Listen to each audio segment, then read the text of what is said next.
Mr. Bowman, members of the council, guests and friends, on behalf of our trustees, it's a great pleasure to welcome you this evening.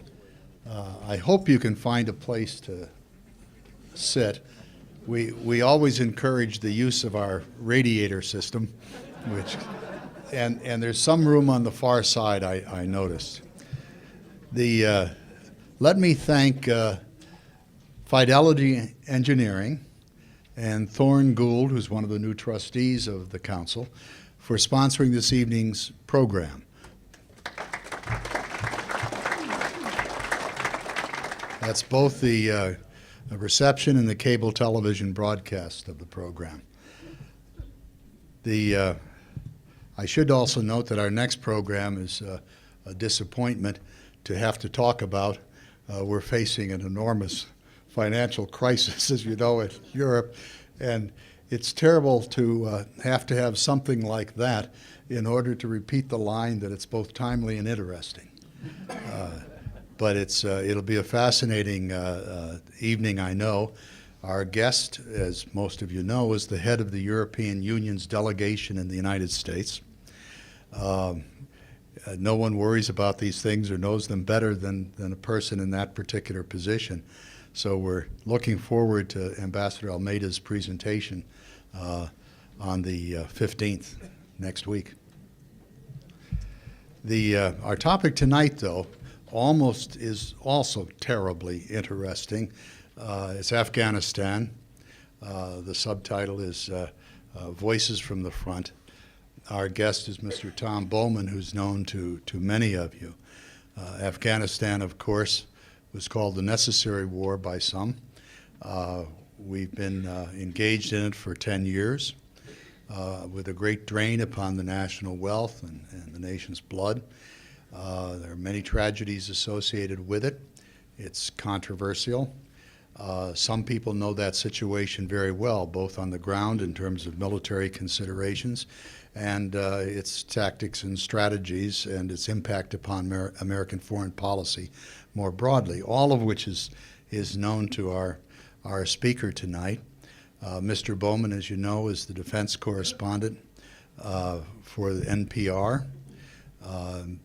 Nearly everyone here who has heard or read something by Mr. Bowman, he's known in that connection, but he's known to members of this council for having been on a number of our Baltimore Sun foreign policy panels in the past. It's that particular set of programs conducted for over 20 years, chaired by Joe Stern, the editor of the editorial page, were just absolutely terrific.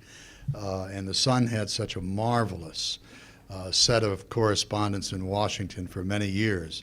And those who look all the way back to the beginning remember Cordray and Truitt and these other figures that were certainly nationally known. But Tom participated in several of these panels. He's with the Baltimore Sun for 19 years. The last 9 were as its defense correspondent in Washington. He's been at NPR for around 5 years now, in a career which has taken him, among other places, to Afghanistan also. He's had many month-long stays there. He's been embedded with American troops. He's looked at the situation closely. He knows not only the details of the battlefield, but the broader considerations as well. It's really quite a pleasure to present Mr. Tom Bowman.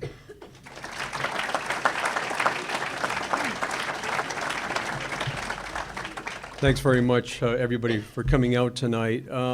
It's great to be back in Baltimore. I don't get out here enough. I live in the D.C. area, now in Alexandria, but I'd forgotten really how beautiful it is, particularly around this area, looking out the window tonight at the harbor and all. And see an old colleague here, Dan Berger. I worked with at the Sun for quite some time.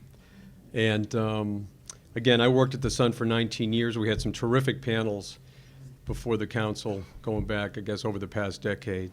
And I've been at NPR now a little over 5 years, again, covering the Pentagon. And I tell fellow reporters at the Pentagon, I say, you know, it's almost like covering the Pentagon is almost like covering City Hall, that you can walk anywhere around the building you want. We have more access in the Pentagon interestingly, than any other place in Washington, including the Commerce Department or Treasury, State Department certainly, and absolutely the White House too. The White House, they keep you penned off in this little third-grade classroom they call the briefing room. You can't go anywhere.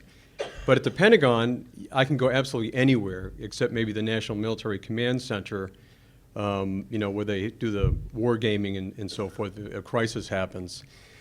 But I tell reporters, too, that you'll never understand, particularly warfare, if you stay in the Pentagon. You'll be fed something from the briefing room, from a general or a defense secretary, but you'll never understand it unless you actually go over there. I say if you want to get a view of a city, you can talk to the mayor, you can talk to the police chief. If you really want to know what's going on in a city, you talk to the beat cops. As our old friend H.L. Mencken used to do, get out there in the streets and talk to people.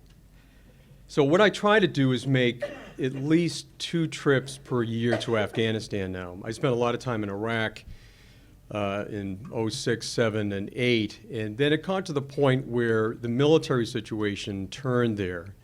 Frankly, a lot of us covering Iraq never thought it would work itself out. But in 2007, it really started to change. I was in western part of Iraq in Anbar province with the Marines, and this funny thing started happening called the Sunni Awakening, and I saw it before my own eyes in Ramadi. I spent several days there, and they're explaining to me that what we're doing, we're working with these Sunni sheikhs. They provide sort of their own police. We provide them, in one case with a tank out in front of a sheikh's house. And they said it's really starting to pay off. And I was very skeptical, but spent a lot of time there. I said something's definitely happening. The shops were opening, people were out in the streets. There was definitely something going on there. And what was interesting about Ramadi was that the western part of the city, it was like any city you'd see anywhere. People were free to go about, everyone was walking around, no violence, schools were reopening. The center of the city was kind of somewhere in the middle. They were just starting to make it happen. And then the eastern part was Dodge City. I was running around with some Marines there one night getting shot at, and that was interesting. But I filed a story that said something's happening here, that this Sunni awakening they're talking about is starting to make a difference.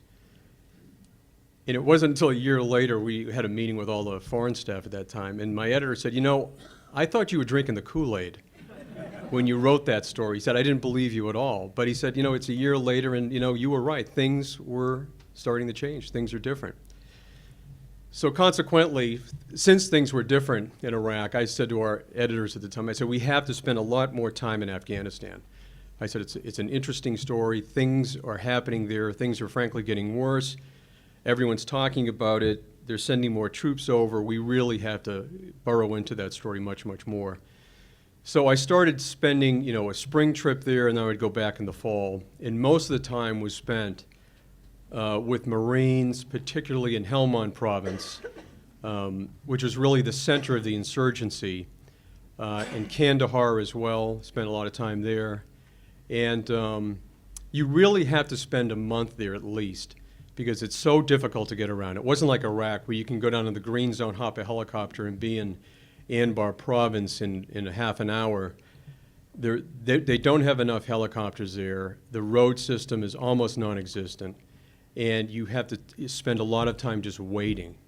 When I was there back in June, we spent 6.5 hours waiting for a 15-minute flight from one base to another base. So it's very frustrating, but you just have to kind of suck it up and spend a lot of time there. And when I went there, they started the big push in Helmand province back in 2008, a huge Marine push to basically take back this green zone of Helmand province right along the Helmand River. And it was a huge source of drug trafficking and Taliban resistance at that point. And the Marines went in and we went with them, did a huge number of stories, very dangerous at the time. But you started to see things turn at that time. Lashkar, the provincial capital, was very dangerous. Garmshire was an area we spent a lot of time in. But every time I went back, you could see it starting to change. They recruited more police, they got more Afghan soldiers out there, a huge number of Marines, additional Marines were sent in there, and they started sort of clearing the place out. And the same was true around Kandahar, particularly in the northern part of Kandahar in the west. The Taliban had plenty of time to dig in there and plant roadside bombs. And over time, security definitely started to get better. There's no question about it. And but the problem remains. The problem is this, that if you flood the zone with 30,000 U.S. Marines and folks from the 101st Airborne Division, they will secure an area. We know that. We've seen it happen in the past, from World War II to the present. They will take that ground. The real question is, who's going to hold it? Because it's not going to be the U.S. Marines. Can the Afghan forces do what they have to do and secure their own country? That's the main question. Can the government provide corrupt-free governance for their citizens? And that's an even more difficult question to answer. The sense is governance hasn't gotten much better over there. The government is incredibly corrupt. We were talking earlier that a vice president, we were told by a State Department official who follows corruption, was caught leaving the Kabul airport with $52 million in suitcases for Dubai. And if anyone's ever been to Dubai and you see the beautiful buildings there and all the real estate, a lot of Afghan officials have homes there and some of these islands off Dubai, and they're just shoveling money out of the country. Karzai government is, everyone will tell you, very corrupt. It's part of the problem. His family has her tentacles everywhere. His brother Mahmoud is seen as somewhat of a Meyer Lansky of the family. His brother Ahmed Wali Karzai, who I spoke with several times, I compared him to Rod Blagojevich in a way. I sat down with him last year and threw everything I could at him, all these allegations, what people are saying. And he just batted them away, saying it's not true. That's my political opponents talking. That never happened, one after another. And my photographer said, this guy is incredible. This guy is great. He's Blagojevich. And we just shaking our heads. And then he was killed, of course, earlier this year. But he denied anything, any corruption at all. And he actually offered to take us on a ride around the city so he could show us some of these things that we were told that were not true. I'm glad we didn't go with him, because he met an untimely end. So as we move forward now into 2014, trying to get to 2014, when the American combat troops will supposedly pull out, the American military command there will tell you to this day that we're increasing the size of Afghan forces, we're recruiting more police as well. And we had the head of American training. He spoke with us from a video teleconference at the Pentagon a couple months back. And of course they have all these charts and graphs and the increase in forces, the increase in training. And I remember one thing I'd read. People are familiar with Dexter Filkins, writes for the New Yorker, terrific reporter. And he wrote in one of his essays, 6-9 months ago, that very few of the Afghan units they're talking about are independent. And I never forgot that. I said, next time someone is at the Pentagon, I'm going to ask them that question. So this general's with the charts and graphs saying everything looks good. You won't believe what we've done over the past year. And I said, hey, General, how many of these Afghan units can operate independently? And he stopped and he said, 2 out of maybe 200. And then later he amended that when another reporter pressed him on it. And he said, well, they're not really operating independently. We still provide them with medevac, we still provide them with other logistics capabilities and so forth. So that is a clear problem as they move forward. Ill-trained troops, desertion rate is high. They're trying to get soldiers up to first grade level of literacy. Trying. They are trying to get officers up to third grade level. Drugs are rampant. among the forces. And I can tell you that from firsthand experience walking by the Afghan soldiers' hooches when I'm on a base, and it smells like my old college dormitory. I hope that's not on the... Another problem they have is there are very few Southern Pashtuns who are in the security force, particularly the Army. And again, it's a center of the insurgency. Most of them don't want to sign up.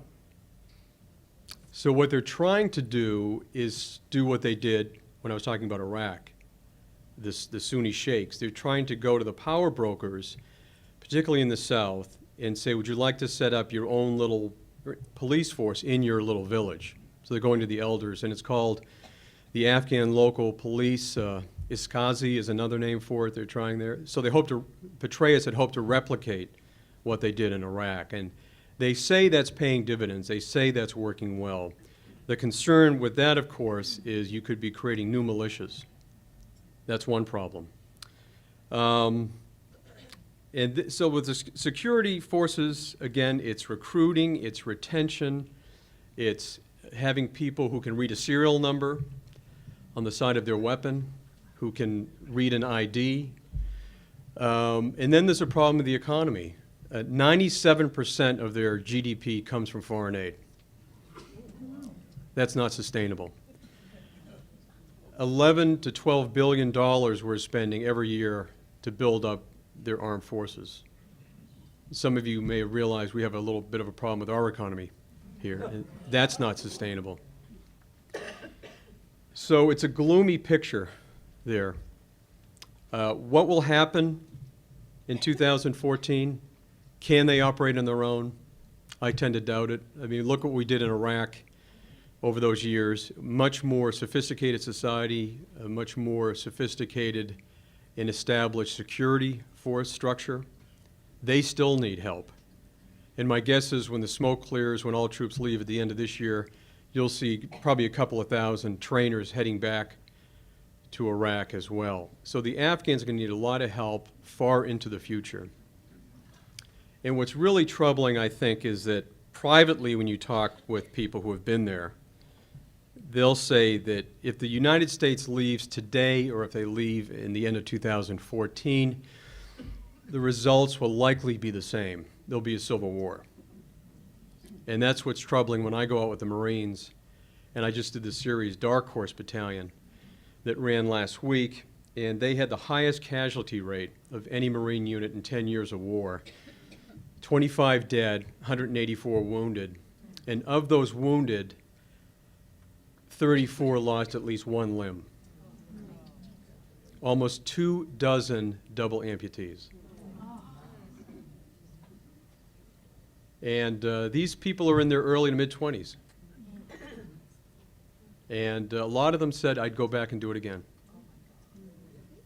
They said, I made a difference. I changed this particular area of Helmand province called Sangin. They said, we made it better. Kids are going back to school. The markets are opening. The governor can now move around his district freely. He couldn't have done that 6 months ago. So sitting in a townhouse with this guy who lost both legs, his 2-year-old and his 5-month-old are playing. And his wife agreed. She said, yeah, I'm proud of him. He made a difference. Now the battle is switching more to the eastern part of the country. And as we withdraw more troops next year, 23,000 troops, the story next year when I go back in the spring is going to be, where do you put all these pieces on the chessboard? But the move is going to be to the east. That's where it all began, and that's where it will end. The east is mountainous, unlike the southern part of the country, which is basically high desert, in orchards and fields and so forth, and some forests. The east is very mountainous. Picture Colorado, but a tighter Colorado, sort of a Colorado, West Virginia mix, where there are narrow roads going through, dirt roads, trails, and the Haqqani network has basically full sway in this area. They're coming over from Pakistan. The current leader of the Haqqani network, Siraj Haqqani, is much more militant than his dad. His dad was an old Mujahideen fighter, fought the Soviets, and his dad is basically Don Corleone. He's into trucking, extortion, makes a lot of money. He's kind of semi-retired, so Michael Corleone has taken over the family business. They're hiring a lot of foreign fighters, suicide bombers. So these attacks we've seen recently in Kabul and on the American bases, the attack on the CIA headquarters, that all came from the Haqqani network. And I have a personal animus toward the Haqqani network. And we can play this story, and you'll see why. Sorry.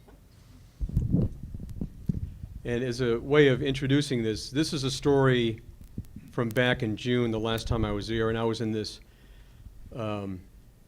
Army outpost in the hills of the eastern part of the country, and spent a few days there. And this was really the first time I spent a fair amount of time in the east. And it was just, I couldn't believe the terrain and how difficult it is. But here's a story from the east, the new fighting ground. The American-led war in Afghanistan is changing, not simply because U.S. troops will begin coming home soon, but the fighting itself is shifting from the south to the east. There, high, craggy mountains offer shelter to Taliban fighters, and one group of fighters in particular, a branch of the Taliban known as the Haqqani network. NPR's Tom Bowman has been in eastern Afghanistan with American soldiers from the 1st Infantry Division. He reports now on the fight, hillside to hillside, against the Haqqani forces. Drop this thing low. Captain Jerry Lee Wood grinds his Toyota truck up the steep dirt incline at Combat Outpost Wilderness. He points to a dusty track off the road that curves up through the scrub brush. Yeah, you see that little goat trail? Like, you see this major trail that we're about to go? Right. Off to the left? That's where I take my officers and we run up that. His soldiers from Butcher Troop live in a collection of wood huts hundreds of feet below. Pretty nice drop on the side here. What's it, about 1,000 feet? Yeah. They're tucked into the side of a hill and surrounded by huge sandbags and ribbons of barbed wire. Say, hey. The mission here? Protect a key road and search for Taliban. This is the traditional cavalry fight. I mean, we are really on the forward edge.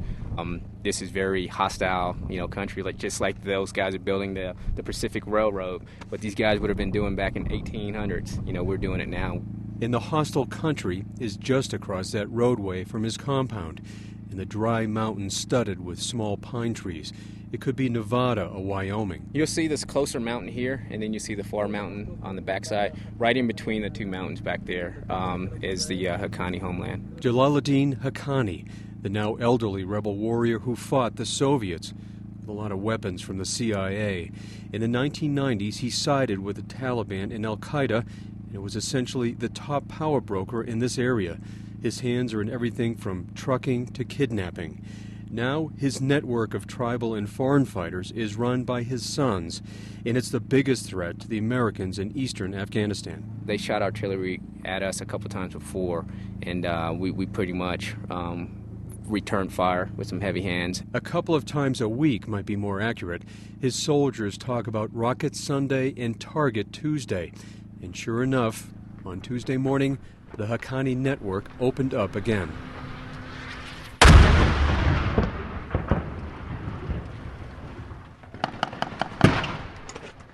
A dozen mortar rounds slammed into the camp, some within feet of sleeping troops. Hey, David! Hey, you guys all right? All right, man. I got you. Hey, get your asses out here and get in this bunker.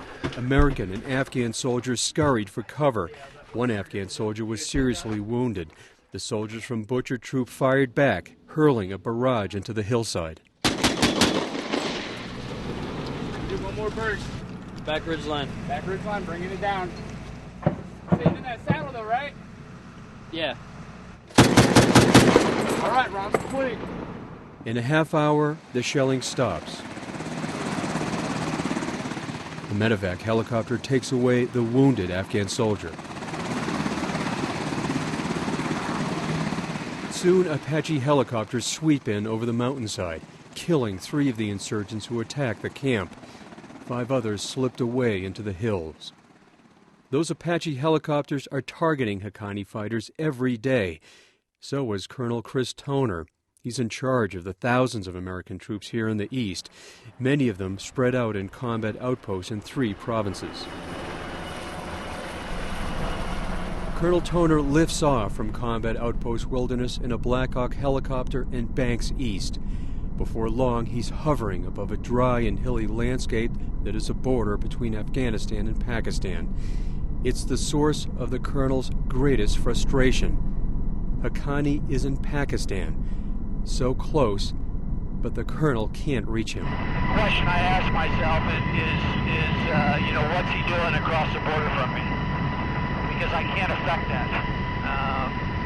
And I don't know what he's doing. What the Haqqani network is doing is training fighters from inside Pakistan and sending suicide bombers too. Back at his headquarters, Colonel Toner folds himself into a chair in his office.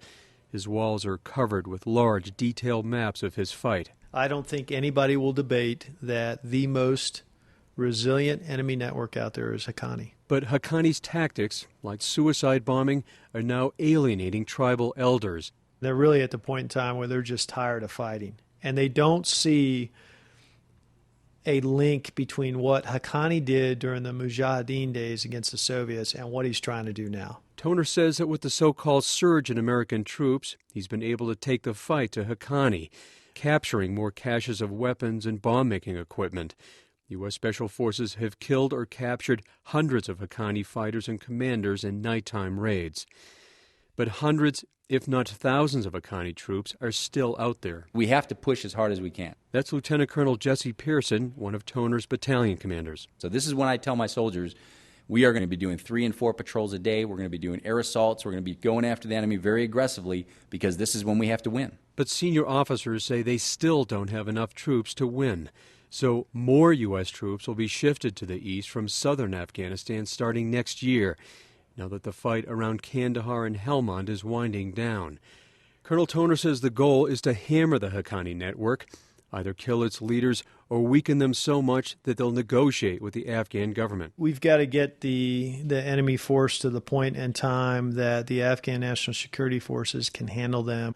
I think we're at that point right now, but I'm not advocating for leaving tomorrow because we still have to buy time and allow for the government to mature. Afghan officials like Governor Abdul Jabbar Naimi of Host Province say their government is maturing.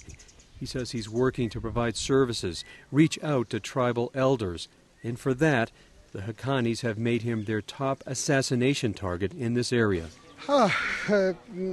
The enemy is trying to stop our progress, but this is our commitment. We are trying to provide services to the people, we are trying to provide security to the people, and we are trying to provide facilities to the people. Governor Naimi walks into his compound with Colonel Toner. There are wide lawns, flowers and fruit trees. A peacock strolls the grounds. It's going to be even more beautiful when the grass looks very good while I say. Local workers are building a high stone wall meant to replace the American sandbags and razor wire that border the compound.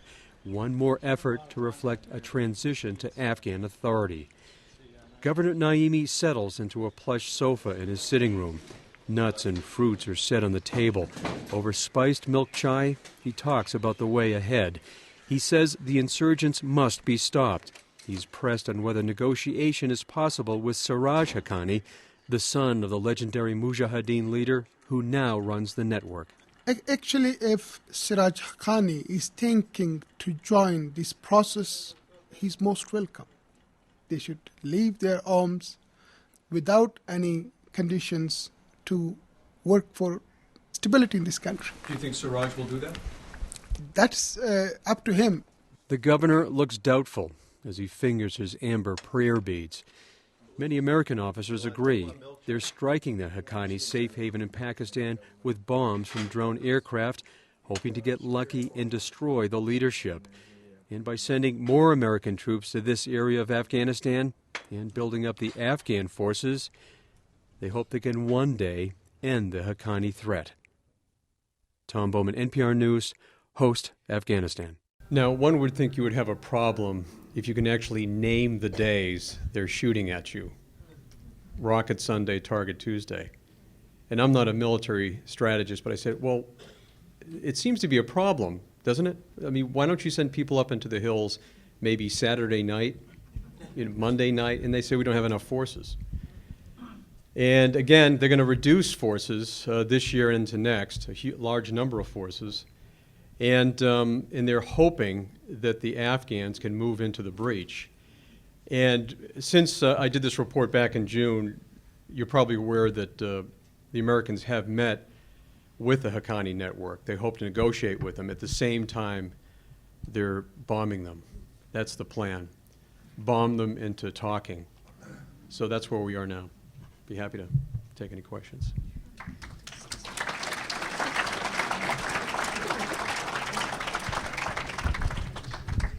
Tom, thanks very much. Yes, sir. Would you describe the living conditions of our troops in general? Actually, they're not all that bad, surprisingly. And it's really changed a lot over the past 5 or 6 years. They do have shower facilities now. You can move them in, as like a trailer. And they're actually pretty good. This is for the Army now. The Marines are a different breed. They tend to like to live more rustically. So when you go out with the Marines, you kind of roll your eyes and say, oh man, here comes at least another week of pain. But so the Army, and also the Marines in some locations, but the Army in particular will have trailers with toilets and then another with shower facilities. The food tends to be pretty good. You're not generally always eating MREs, that they'll somehow truck in fairly decent food. Again, the Marines, I was with the Marines back in June. It was 125 degrees in Helmand Province, and we were going on a patrol. They took over this abandoned compound, this mud wall compound, which, imagine an old Western movie like The Searchers with John Wayne or Butch Cassidy, where they'd ride into a Mexican town with the high walls, and it would look like a pen for animals. Well, that's where we were hanging out. We had to hack away all this brush so we could dig foxholes and sleep. And I'm looking at these guys, at least half as young, half as old as I am. I'm saying, come on, man, it's 2011. What is this, 1943? You're digging foxholes? But that's the Marines for you. But generally, the living conditions are not that bad. The quote had to do with Karzai suggesting he's on Pakistan's side if we have a conflict with them. What's your view of the quote? I didn't hear it completely, but what's your view of it? Well, it's not that unusual. He once said that he would join Al-Qaeda. So it's not all that unusual, which is why American officials privately will say he's an unstable character and not a very good ally, sometimes harsher words. And the Americans have gone back and forth on how to deal with him. Sometimes it's very harsh meetings, and sometimes they back away. So they've been doing that now for years. But the sense is that that's, as I said, probably the biggest problem there is a government that is functioning and a government that is without corruption. The question is, would you comment on supply and logistics for the Haqqanis?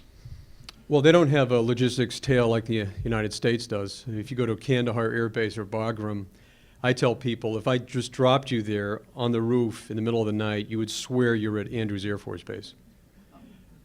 It's that well developed, and there are that many people, there are that many planes. Haqqanis don't have that problem. They can hire someone with an AK-47 who knows how to get into Afghanistan, who knows the trails. Again, West Virginia, the mountaineer state. You could hire some local there and give him a shotgun, and you can drive in there. He's going to know where to go, and you're not. I mean, we're sort of in that situation. And then, again, he's wealthy from trucking, from extortion and kidnapping. He's got plenty of money. And it doesn't take a lot of money to create a roadside bomb, an IED. They're made out of fertilizer and diesel, just like Timothy McVeigh's bomb. If you want to be really ruthless or a little more ruthless, you can put some bicycle parts in there, or just shards of metal or nails, which is what's done often. Doesn't cost them a lot of money. And they have a ready number of people who are willing to die for the cause. The question is essentially, are we wasting a lot of money there, and why?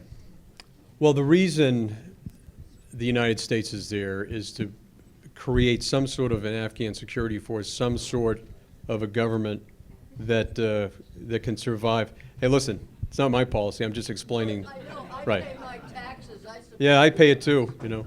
I support you guys. Yeah. Hopefully, some pledge checks here and there. The stated reason is to create a government that can govern its people without corruption. Listen, I'm a reporter. I'm not going to offer my opinion. And then let me, frankly, you know, too many reporters go on TV and spout their opinions. I'm not going to offer my opinions. I only do that with my family and my close friends. It's not. Well, it's not. I just explained the difficulties ahead, didn't I? But the real reason we're there is because of Pakistan. But that's the reason. If it weren't for Pakistan with the nuclear weapons and the troubles in Pakistan, we probably wouldn't be in Afghanistan. It'd be one more troubled country in the world. How effective are the drone program, or is the drone program? The drones all over Afghanistan and heading into Pakistan. Most of those dropping bombs will be on the other side of the border in Pakistan. That has increased under the Obama administration markedly. A lot of the drones within the country are used for basically observation, but there is some bombing there. For the most part, they're used for observation, but they're used, enormously throughout both countries. What is the pool of potential allies within Pakistan? Pakistan or Afghanistan? Afghanistan, sorry. Yeah. They don't have a very good bench. And one of the problems is, do you want to go with the Northern Alliance guys? Do you want to go with the Pashtun? Northern Alliance tend to be Tajiks and Uzbeks and so forth. And I've been told by people that the Northern Alliance folks, who we, of course, worked with to throw the Taliban out, some of those folks are in government, and they're starting to move their people into key positions, getting ready already for the Civil War. The question is, within the corruption in Afghanistan, do we end up subsidizing both sides? Mm-hmm. Yeah, if you're hiring local contractors, for example, they may pay off the Taliban in a certain area so they can get their goods. Sometimes, most of the time, getting goods to the American service members, they'll pay off the Taliban so they don't get shot up. Some of the district governors and local governors are working both sides of the fence, working with the Taliban. We saw similar things in Iraq, too, where some working with the Americans were working with al-Qaeda in Mesopotamia as well. It's the same things happening there. How well do they protect you? Well, it's different. If I go with the military, you have to sign all these forms and everything, and you won't disclose classified information and so forth. There are also restrictions on taking pictures, which really doesn't involve us. But it's an interesting issue because you're not supposed to take a picture of any wounded unless you get their permission. Which, if someone has just lost a limb, it'd be hard to run up with a little piece of paper and say, can you sign this while I take a picture? And you're not supposed to take a picture of any of the dead if there are any identifying marks, name, sometimes rank or something. And it troubles me because we've sanitized these wars so much over the past number of years. That troubles me.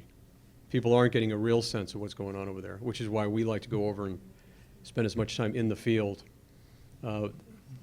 Those mortars came very close to us when we were there, probably within 40 feet, and it killed an Afghan soldier. But when you're with the military, obviously, they provide security for you. If you're off by yourself, we have a correspondent in Kabul that tends to go all around the country. He'll have his own translator with him, a driver, but really no security. We had more security in Iraq. We had British retired SAS guys go with us. But there were times we would go off on our own. I do less of that in Afghanistan because we have a guy a correspondent, Quill Lawrence, who does a lot of the non-military stories, and I tend to go off with the military. Our guest has suggested that we were in Afghanistan because of Pakistan. And would he please explain that comment? Well, Pakistan is facing a very tough insurgency. They have a lot of nuclear weapons. We're very more concerned about those nuclear weapons than anything, keeping an eye on them. We don't know where they all are. They are being moved around. And that's the main concern for American policymakers. And they hoped, one of the reasons for being in Afghanistan is it's a base for the drones that are going into Pakistan to go after some of these insurgents. And they hope to create a stable Afghan government and also work with the Pakistanis so both governments are stable and convince the Pakistanis that they have no threat they have to worry about from India, and hopefully encourage them to be more responsible government. That's the reason. It's the nukes. The question is, what is the relationship between the Haqqani and the Taliban? It's a branch of the Taliban. They also work closely with Al-Qaeda. The old man Haqqani actually created the first training bases for Osama bin Laden. And he decided to work with them. And they also work closely with the Pakistani security services. They're all, it's like the Mafia 5 families. They're all working together in a way. But it's probably the toughest branch of the Taliban, which is why the United States wants to talk with them and try to bring them in. Because they're organized, they have money, and they have a safe haven in Pakistan. Two questions. The first is, if the same results are going to follow in 2014 as they would today upon our exit, why not just leave today? The second question was, are we really going to leave in 2014? I think what policymakers would tell you is you need time to build up the Afghan forces so they can withstand an onslaught from the Haqqanis, so they can do it on their own. There will be some sort of relationship after 2014, probably a training one, for example, like you have in Iraq. As we all know, we're still in Germany, we're still in Korea. There aren't too many places that we've gone to fight that we've left. Vietnam's one. If there's a concern about a civil war within Afghanistan, how do we estimate that would play out? It would be the Northern Alliance, the Tajiks, the Uzbeks, and the others fighting the Pashtuns again. And you could see, becoming a failed state. The concern is Al-Qaeda could move back in if that happens. And again, the whole place is falling apart again. And some would look back and say, the U.S. walked away when the Soviets left, and look what happened. The rise of the Taliban state. So that's their thinking. That's their worry. Failed state, Al-Qaeda moves back in. Please discuss heroin. I actually brought home a poppy stalk with me. I was scared to death I was going to get stopped in customs. And I only did it because a Marine general I knew brought one back to use as a pointer. I said, that's fast, I'm going to bring one back. And I did, scared to death, and I actually got it home. And it's scoured on the side. It's an old dry bulb, scoured on the side. That's how they get the resin from it. It's this milky substance that come out, and then it eventually turns into opium and processed into heroin. Every place we went with the Marines, those Marines were digging the foxholes back in June, we'd go into compounds, and there'd be stacks this high of poppy stalks that had all been scoured. Right, right. So it's gone off somewhere else to be processed. The Afghan government supposedly has a plan to eradicate the fields. They're trying to come up with, the Americans are pushing wheat as a substitute. Of course, the difference between what you get for wheat and what you get for poppy is, night and day.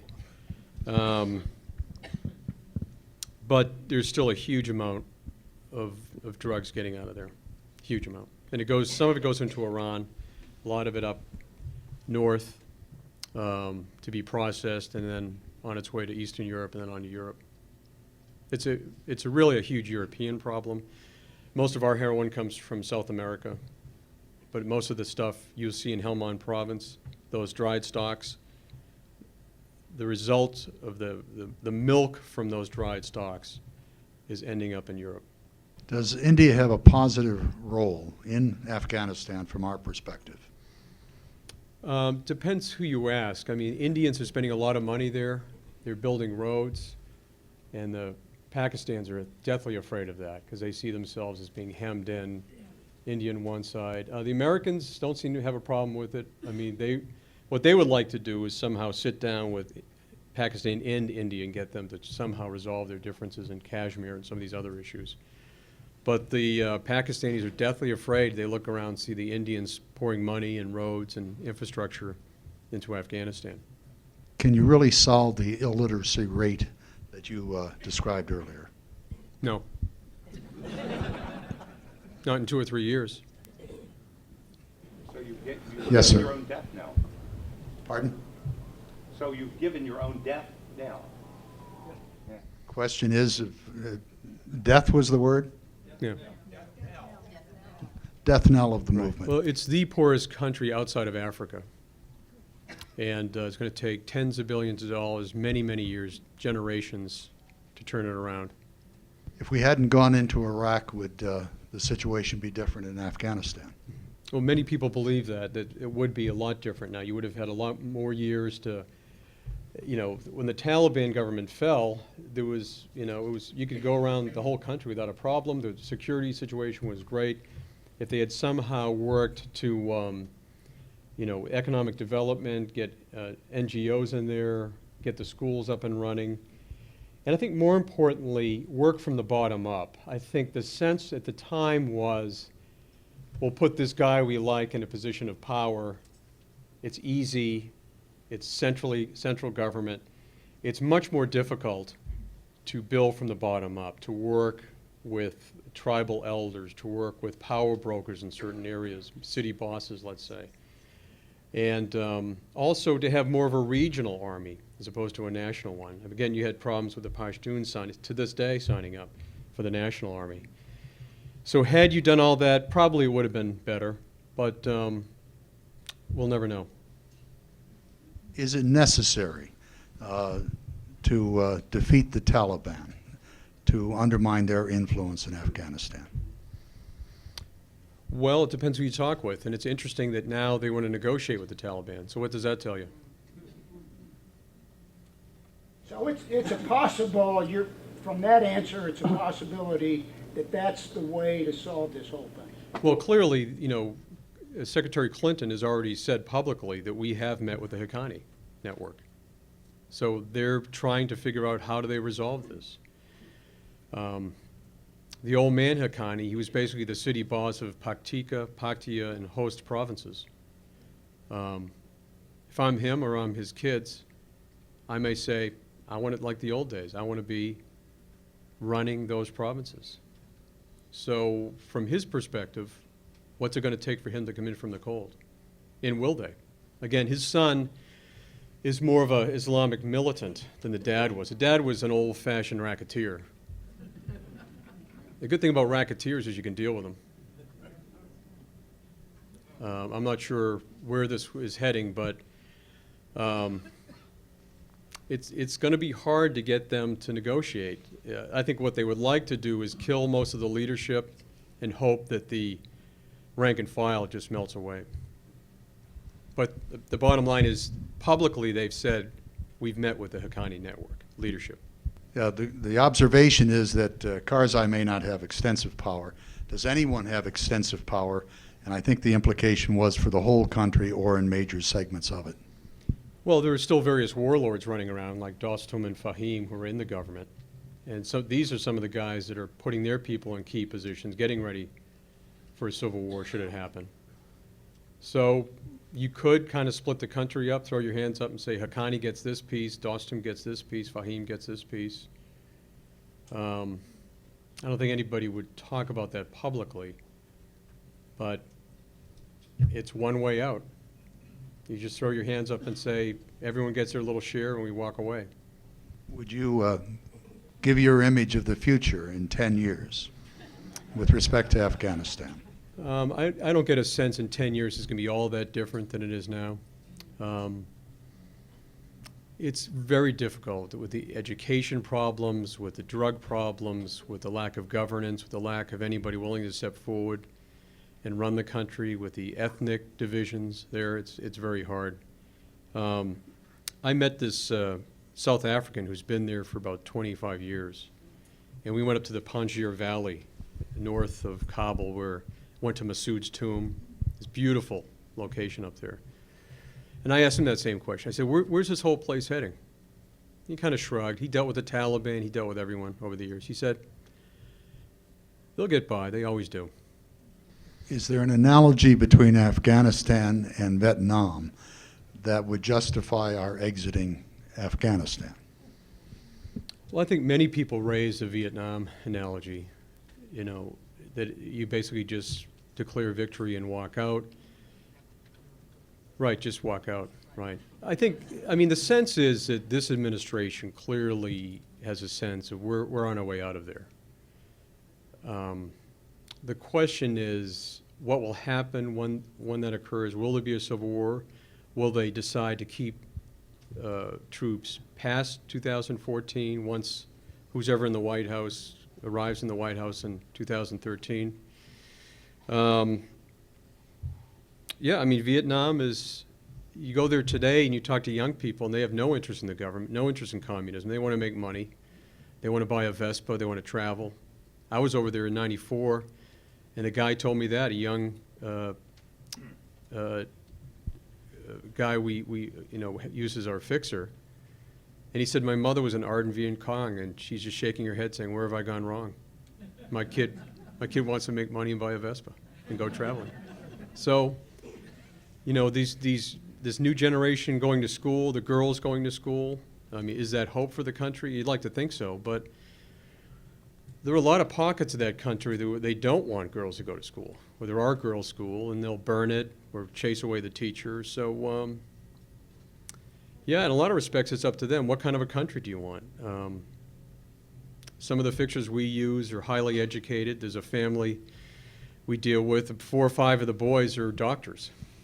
They make more money working for us as translators and fixers. And they're a bit worried. They're saying, well, when you guys do leave, what's going to happen to us? And they're talking about trying to get out as well. So it's, I don't know what's going to happen. I don't know what the right answer is. I don't envy these people trying to figure this out. And one of the problems I see is we don't have enough dialogue about this, like we're doing here. We don't have this on Capitol Hill. Senator John Kerry has promised hearings. He hasn't had that many. The candidates aren't talking about it because it's a tough situation. It's hard to stay. It's hard to go. You notice the Republicans aren't even talking about it. I mean, some of them are, like Ron Paul and so forth. Let's just get out. But for the most part, you know, Mitt Romney, you're not hearing him talk much about it. And you rarely hear the president talk that much about it either. I think they've effectively kicked the can down the road, the 2014. I got to say, they were pretty nimble at doing that. It pushes it past the election, so you don't have to talk about it. But meanwhile, these Marines are still going over there. These Dark Horse Marines that we did stories on, they're still getting seriously wounded, getting killed. They're leaving newborns. Would you comment upon tribal relationships? Is that sufficient? Yes. Right. I mean, yeah, clearly it's more tribal-based over there. So that's why I said, you know, people are saying, well, if we had to do this over again, rather than have a strong central government, it would have made more sense to have a very loose central government, have more autonomy in the local areas where you have tribal structures and so forth, and just let them kind of run their own little piece of heaven and not have heavy hand from Kabul. But I think they're trying to build it up from the bottom now, but the question is, you know, can you do that at this point, 10 years in, or not? But they're trying to do that more and more. Again, with the local police, villages can have their own people. You funnel money rather through the government, through some of the tribal structures and so forth. They're trying to do some of that now, but it's hard. The question is there a surviving Buddha from the terrible Taliban destruction of a few years ago? Right. What I do know is they're trying to rebuild the Buddhas, so presumably there are large enough pieces that they can hopefully put it back together again. But it was a beautiful, beautiful statues. I have not heard that. I've only heard that there are pieces that they're trying to put back together, but I've not seen that before. Would you comment upon the general population and their feeling about themselves and their future?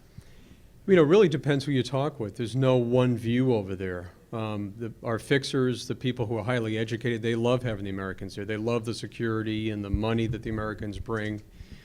I talk to Afghan soldiers. I say, can you guys take over now? Can we just leave? And they say, oh, no, you can't leave. It's going to be a decade before you can leave. You people have helicopters and these great trucks and everything. We have none of that.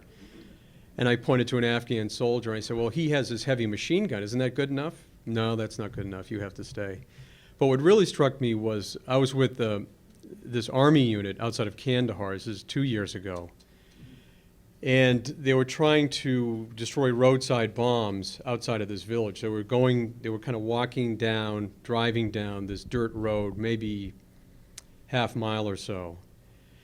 And they were shooting out these things. It looks like a white fire hose with a rocket in front, and it's all plastic explosives. And they shoot this up in the air, and it lands in the middle of the road, and it shakes the ground so much that it explodes, the secondary explosions of the IEDs that have been laid there. We spent 3 days going about a quarter mile. And so there's huge explosions, there's a little mushroom clouds, and for radio, it's amazing sound, you might imagine. But we were standing there, and then across the only really large highway in the whole country is called Highway 1, which is a beltway around the whole country. And across that road, all these villagers were watching us. And I was with this earnest young captain. He goes marching across the road, and he's talking to the village elder. And the elder says, listen, you guys are making a lot of racket. The kids are crying. The women are crying. You know, what are you doing here? And he announces, well, we're just trying to make your little village safe.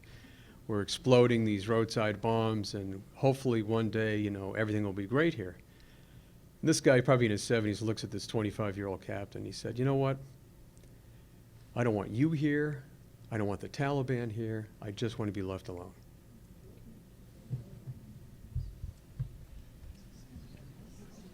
Tom is, I think, one of the classic examples of a reporter. I think his presentation has been restrained, deeply informative, nicely stated, entertaining on a serious subject, and without overanalyzing or any pretense, he's helped us enormously, I think. We thank him very much.